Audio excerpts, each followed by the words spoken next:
मालेगाव महानगरपालिकेच्या महापौर पदासाठी झालेल्या निवडणुकीत इस्लाम पक्षाच्या नसरीन शेख तर उपमहापौर पदासाठी समाजवादी पक्षाच्या शान-ए-हिंद निहाल अहमद यांनी विजय मिळवला। महापौर पदासाठी एकूण 3 उमेदवारांनी 5 उमेदवारी अर्ज दाखल केले होते। भाजपाचे दोन्ही नगरसेवक तसंच एमआयएमचे 21 नगरसेवक तटस्थ राहिले। इस्लाम पक्षाच्या नसरीन शेख यांना 43 मतं मिळाली।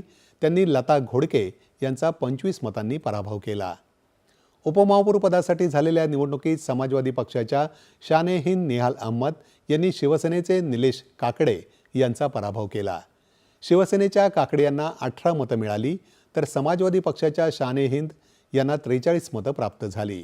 या निवडणुकीत भाजपाचे दोन्ही नगरसेवक तसंच एमआयएमचे 21 नगरसेवक तटस्थ राहिले।